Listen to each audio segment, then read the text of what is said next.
Hello YouTube, this is Said Mirza. Today's talk is based on my book, Will You Not Reason, which can be downloaded for free at willyouNotReason.com. This book is a concordance of God's arguments in the Quran and is intended for people who are interested to know what the Quran has to say about the existence of God, the last day, and our true purpose in life. This book also deconstructs the religion of Islam to show how alien it is to the Quran.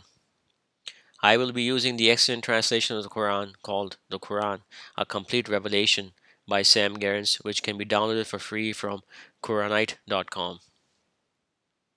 The title of today's talk is The Life of This World. What is the life of this world? A fleeting pleasure punctuated with a lot of pain. We are born, we live, and we die. Life is a constant struggle full of worries and difficulties. In today's world, we have modern conveniences that people of old could only have dreamed of, yet we are not content. People use all sorts of distractions to lessen the hardships of life. Some people use mass entertainment, some use drugs, while others try to lose themselves in hedonism. That is the pursuit of pleasure. However we may choose to live our lives, we cannot escape the inevitable fact that we are all going to die. All things are born, mature, and die. It is then a strange thing that the same man who endeavors all his life to acquire wealth, prestige, and honor is blind to the fact that he will lose it all come death. There is no permanence. That is the state of those who deny the hereafter. The verses that follow refer to the deniers among the Jews, but are basically true for the generality of mankind. Most people do not really believe in a life after death. Say thou, if the abode of the hereafter with God be for you to the exclusion of mankind, then wish for death if you be truthful. And never will they wish for it because of what their hands have sent before them. And God knows the wrongdoers.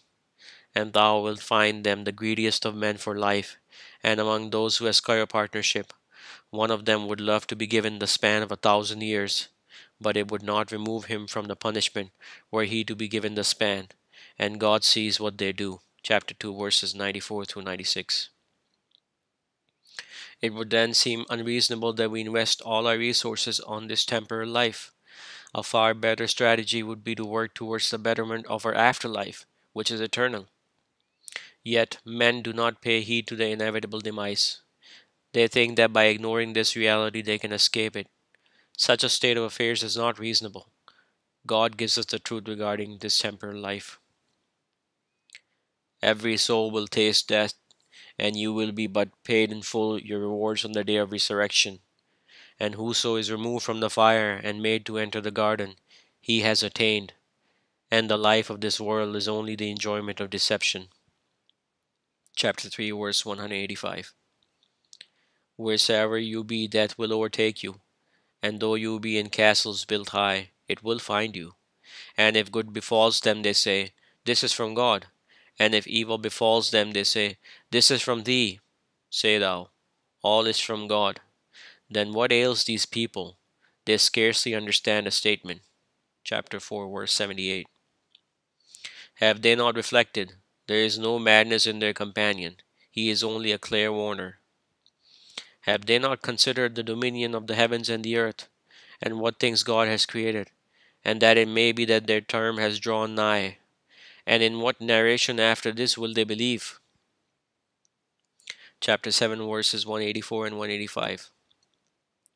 The example of the life of this world is but like the water we send down from the sky, and mingle with the plants of the earth of which men and cattle eat. When the earth has taken her decoration, and is made fair, and its people think they have mastery over it, there comes our command by night or by day, and we make it reap as if it had not flourished the day before.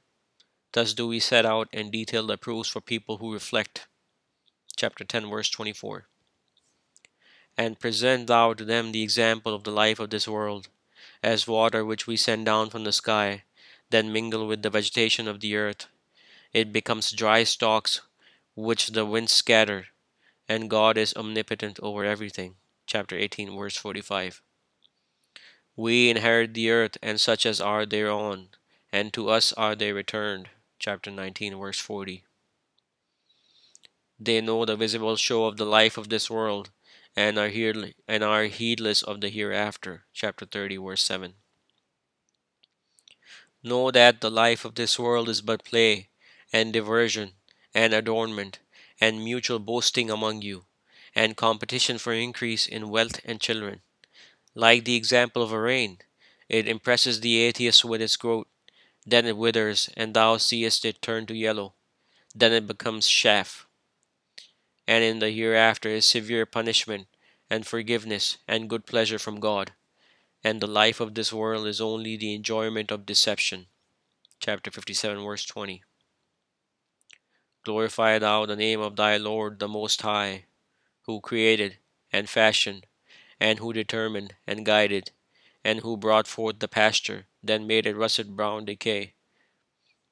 Chapter 87, verses 1 through 5.